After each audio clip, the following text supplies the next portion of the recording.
It's Culture, Race, and Equity, a seat at the table. And right now, taking a seat at the table is Dr. Stephanie Schmitz Bechteler, researcher with the Chicago Urban League. First, thank you for taking the time. It's only appropriate that someone out of the research department at the Chicago Urban League becomes a part of this podcast and has a chance to weigh in. And just tell me more about what you do, exactly what your formal title is, and how that plays into this conversation. Absolutely. So I am the Vice President and Executive Director of our Research and Policy Center. So I oversee all of our policy and advocacy initiatives on behalf of the League, which can run the gamut from educational reform, economic development and economic reforms, employment, as well as health and public safety. So we recognize that the community has a lot of needs, so our policy areas are similarly broad. And there's no better person to speak about it. Right now, we're talking about income inequality. You talked about economics being a part of that bucket. When we say income inequality, what does that really mean? Well, I think there's two levels in which we could look at this. So at the most basic level with income inequality, there really is the very real reality, and research has shown this time and time again, that African American workers at any level of education and really in any professional class make less than other workers. So there's that base level of income inequality that we're dealing with. But then there's also sort of the broader issue of the racial wealth gap. And that is part of income inequality, but it's so much broader than that. It's the assets, it's what you have access to in terms of opportunities, both tangible and non-tangible assets. And that's a big part of the conversation, I think, as well, too. Let's start with that wealth gap piece and break it down piece by piece. So how do we define wealth among people? Is it home ownership? What are some of those things that go into how do you define the wealth of a person? And then talk about how that differs among racial demographics. Absolutely. So our household wealth or family wealth is comprised of a number of different things, although here in the United States, the biggest piece and the biggest percentage really comes from home ownership. The idea being that you will purchase property. It is this very large, big ticket asset item, and that in time, if you are lucky and the market works with you, that asset, that value will increase. So your wealth increases. There are other things such as savings, retirement, life insurance, and other kinds of investments and bonds that also can weigh into our family household wealth. But the biggest thing is the home. So the issue is really for African Americans and for African American communities that these properties and these investments are not valued in the same way. And there's decades of policies and practices that have been put in place that have made it such that these neighborhoods can't thrive in the same way, and so that impacts property values. So when you have this as an investment for an African American family, it doesn't pay off in the same way, and therefore the assets are less. They're not as great as they are for other groups.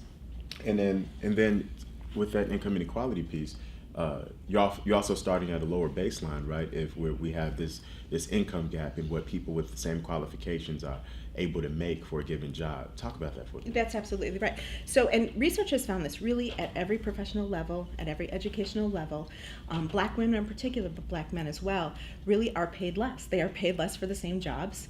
They are paid less at the same skill level. They are paid less for the same kinds of educational requirements. I mean, if you have two people that really on paper look very similar, but the race differs, you will see a dramatic increase or a dramatic difference between the income potential lifetime as well, not just within a given year, but lifetime income potential for this individual versus somebody who's African American. They just lifetime and annually will not see as much income for their work. Dr. Bechteler, what happens a lot though when we talk about this? It's the pushback is often. It's not like CEOs or hiring managers or these people in general are saying, oh, that's a black woman, I can pay her less. Do you think that's happening consciously? And if not, then what is at the root of it? I don't think it's happening consciously. And I think what we see a lot of now, especially in the for-profit, nonprofit world as well too, is we see diversity and inclusion initiatives. So we see projects and we see efforts to bring more people on, right, into the workplace. And we see them at certain levels of work. But the issue goes back so much further than that. So part of what we know about employment is that you have to know somebody to get those jobs. So if you're thinking about the kind of jobs that are available, say, in downtown or in areas where there's a lot of financial growth, or there's those kinds of jobs that pay really well, right, and have benefits and have other things that and career ladders, most importantly, that sort of allow you to rise up in the ranks. You have to be connected to people within those positions to even hear about those positions or to know that those opportunities might even exist. But you almost have to go back a few steps further to know, well, I need to know what degree to get in college to be able to then get that job. Well, so then you have to go back to high school and you have to think to yourself, okay, I need to make sure I do well in, say, my math or my science in order to get this, to get this. Well, then you have to make sure, right? So you kind of can keep going step back by step back by step back to think, what are these sort of connection or decision points that exist all along the lifespan and the life spectrum where people are given guidance and information and resources and access to other people that would say, you know, if you just do this, it's going to get you here. And I think what we'll find, and you know, we work with a lot of clients, so we do policy and advocacy, but we do a lot of work with clients and with people that live in the community. And this is what we hear. You know, we certainly, if we have people that come through that are young enough, we can catch them. We can say, oh, there's this great thing. You like math? Did you ever think about actuarial science? I know it sounds boring, but it's a wonderful, and no insult to the actuarials out there, but it's this really great career path that has this, this, and this. But if you haven't had that opportunity, or you're first generation college student, which is often the case for our clients, especially our young ones, or in our workforce development, we're hitting people a little bit later in their career who sort of haven't had this ladder to that point. I mean, we're limited in what we can do. And I think we're culpable culturally and as a society in not making sure that everyone has access to the information and the resources out there to see themselves in these positions. And you're at a great place because you're able to attack the issue from several different places, right? So the Urban League serves as that hub where these resources are given out. But what role does policy play in kind of rectifying this in a way? Well, I think in terms of income, so just income in particular, we know that Chicago is sort of a growth city. There's opportunity here. There is absolutely opportunity. There's business development, there's economic growth, there's entrepreneurial opportunities that exist. There is a thriving downtown that has a number of headquarters that might be coming in or trying to come in. So these opportunities exist, but there's a tremendous disconnect between who gets those opportunities and then the opportunities themselves. And we know that part of this is that we need to ensure that it's starting at the elementary level, but really in high school, that we're providing resources and curriculum and content that prepares people for colleges and careers. I mean, so that's a big piece of this. And so policy, how does policy work on that?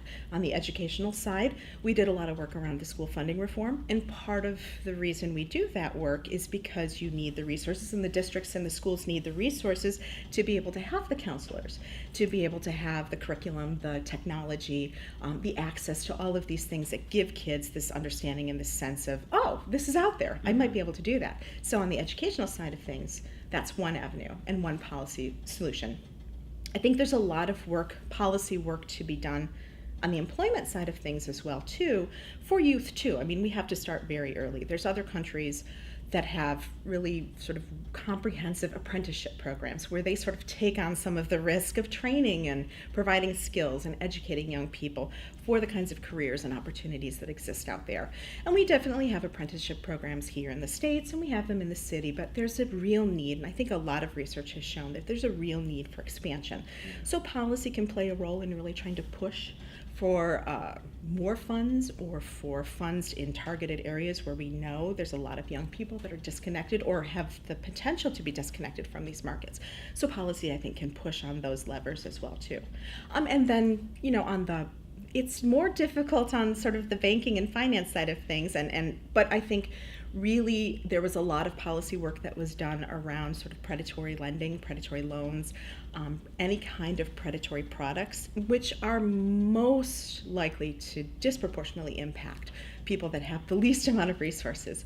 They're sort of designed to be that way. Now, after the housing crisis, a lot of that policy was put in place to protect people, but you have to sort of constantly remain vigilant because it is a business. And so you have to be there on behalf of the consumers, particularly consumers with the least resources and that are the most vulnerable. And policy really plays a role in trying to protect those people as well. What makes it so difficult for the banking industry? Is just because this is such a powerful sector? What is it? Well, I think there was a lot that had happened prior to the Great Recession and the housing crisis, which I think just sort of blew open and really made visible, a lot of practices that were happening at Okay. really high levels that just didn't seem sort of, if you think about anyone's understanding, and myself included, anyone's understanding of finances, if we're lucky, we can put together a budget, we can balance our checkbook, we can pay our bills. But big economic decisions, macro level decisions that impact economic systems, they're made at very high levels. It's almost like learning another language and another way of thinking. And so it's difficult, I think, sometimes to monitor what's going on. And I think it can be difficult to think of the exact policy solution that would address a given issue. We knew that the predatory loans and that crisis was a problem because we started to see the effects of people that were losing their homes. But by then it was already too late. And by then it was already too late. And there was that interesting movie that came out called The Big Short, and it sort of shows there were a couple of key people that saw this coming. But we're sort of, for as jaded as we can all be, we're kind of a positive, group of people in the world. We sort of want to believe things will be righted. Right. Things will be okay. This isn't really happening. It'll be okay. Someone's going to step in and make this better. And I think this was one of the situations in recent history where it was very clear, no, you could have a really big economic event happen that could devastate millions of people, and you sort of can't fix it until people started to get hurt, really, really hurt, and lose millions and millions in wealth. I think it's tricky to find that policy before the damage happens. Sometimes we're sort of running around afterwards just trying to pick up the pieces. Yeah, and I'm going to sound really pessimistic here too, but when I think about the banking industry, you saw that big push. When we saw the wealth gap widen, and people started to really pay attention to it with the Wall Street movement. What was it called several years ago? Occupy Wall Street. Occupy Wall Street. With the Occupy Wall Street movement, and it wasn't just affecting Black Americans. These were people from all racial demographics, noticing that there's something going on in the banking industry, and in a large part, it was part of Bernie Sanders' campaign, and in a way, somewhat part of Trump's campaign as well. So there seems to be this national consciousness that there is this big disparity, but even with President Obama having to do bailouts when he first started, even with the controversy happening at Equifax and Wells Fargo, there's this consciousness that something is happening among these companies. But do you think we're ever going to get to a place where we start to see actual policy follow what America knows is a problem within the banking industry? I think it's tricky just because I think it's tricky to figure out where exactly you're going to pinpoint that. And I'll say, too, there is, and this is also sort of increasingly common knowledge, that we're really carving out the middle class, and we're really creating, or we have created and continue to sort of create a society that is less of a bell curve, which is where you have the big chunk in the middle, and then you sort of have the extremes on the tails, and we're really seeing more people increasingly fall into the tails. So the increasingly wealthy and well-to-do that have sort of rode out this system and found ways to, and that's what that money showed, to really maximize sort of all of this uncertainty because they have the resources, the connections, and the access to do so. And then there are just more and more people sort of slipping over to the tail end. And so I think that's part of the collective consciousness that's raising around the fact that we need to really understand our economy and how to really protect all Americans better. But one thing that I think gets sometimes lost in the "but all of us" conversation is, yes, but all of us, but historically and to this day, the families and the communities that have been significantly impacted have been Black families and Black communities. I mean, and these are policies that existed, they've been legislated out of law, but there were very specific policies and practices that were put in place around redlining and around who could get a mortgage and what those mortgages in those terms were. So there was this boom in America where people could buy homes and invest in areas where wealth potential existed, and African Americans were 100% excluded from that on purpose. So you have decades of history where that wealth lag and that lack of access to wealth has existed for years and years and years and years. So yes, everyone's fell and everyone's fallen and everyone's falling, but African Americans continue to fall harder and faster and sort of more painfully. And that is the less resources you have. This is a truism. The less resources you have, when a big economic shift happens, when something with money happens, who feels it the worst? Right. It's the people who don't have the resources or the opportunities. I mean, we all sort of make silly, suboptimal, financial decisions, but if we're lucky, we have some cushion to bounce back. But if you've invested everything you have and everything you don't have into something, a home or anything, a business, when that fails, the impact that it has on you is significant, but it happens for generations then after you. Right. And that, I think, is what people sort of need to understand about the bigger picture of this, that we're still feeling the impact of decisions made generations ago. Our grandparents or our great-grandparents, African-American great-grandparents and grandparents and parents who were not by law able to access these opportunities and started steps and steps back. So yes, we're all falling. It's very tough for a lot of people. But everybody didn't start at the same level when they fell.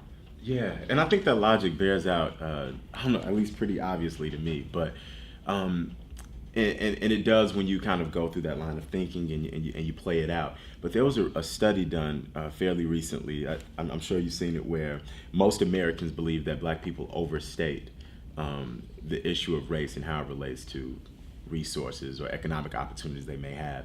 So how does that square off with the general consensus that yes, the wealth gap is widening, and what the premise that I think is somewhat obvious, that those who have less and start off with less, who have been systemically oppressed, would be on the losing end of that.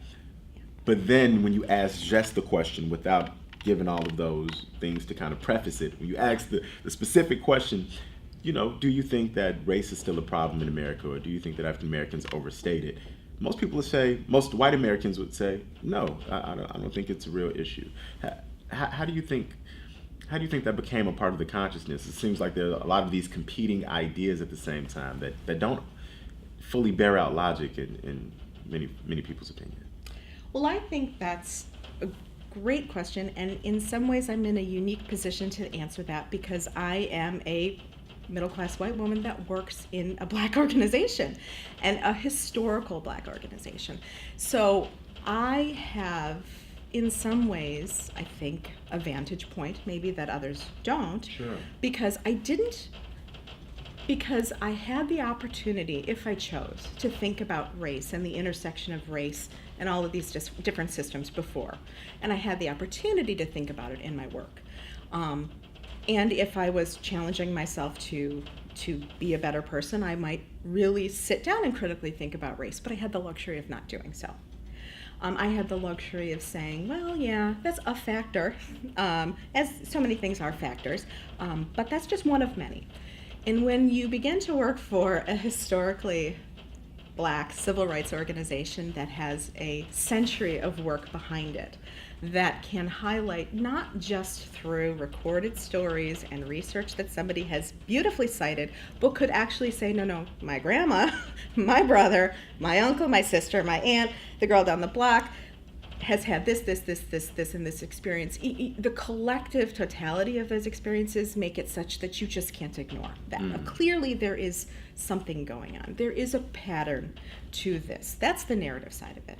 So that became abundantly clear if you just sort of stopped and listened and paid attention and shushed, which sometimes I don't think those in power often do. But it didn't just have to be that, because then there was the research that backed it up. And then if you did a policy review, or you looked at the laws that were in place and the way that over time they shift, but they don't necessarily go away completely, you see that, well, you actually have in the research world, it's sort of your triangulation of data. You've got stories in your narrative, you've got some research, and you've got some codified law that when you look at those pieces together, you think, well, yeah, if you stop and look at this is a real thing.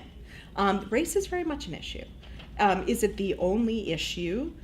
No, because it intersects with class and economic. It intersects with a number of things. But I think from my vantage point here, and this has been a growth that I've gone through previous to coming here, but especially in the years that I've been here, I have come to see just how significantly it impacts systems and institutions, the narratives that we share. It does intersect so many, the structures that we have put in place. And it is still very much an issue to this day. That makes a lot of sense. Some of this is laid out in the State of Black America report. What was the intent of that report? What did researchers find? And how can folks access it just to get a better handle on these issues who might not have the vantage point that you have? Yeah, so the National Urban League every year puts out a State of Black America report, and then there are some state-specific ones as well. We don't have a state-specific one here, but we do have the national, which sort of looks at and has state-specific information. And it finds the same thing, and this is, I don't know ever how to feel about this statement because it tells us, and this is sometimes the frustration with research, it sort of tells us the same story time and time and time again. And so I often wonder at what point will we feel just tapped out when it comes to research and the stats that we see over and over and over again. And I can bring this back to Chicago, and I will in a second. But all of those resources can be found at the National Urban League's website, and they have the history of those reports. They have some other information as well too, and as affiliate of theirs, we certainly support the work that they do.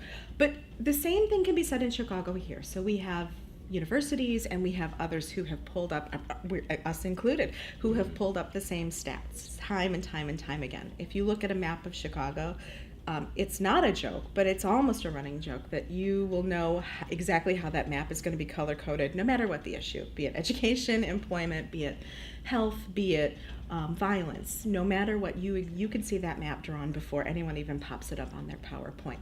So I think we are at a point now where race is being recognized as an issue in all of this and being fought against as an issue because that brings up a lot of feelings, a lot of fear, a lot of discomfort, a lot of worry, a lot of misunderstanding, a lot of, oh, this might just be smokescreen.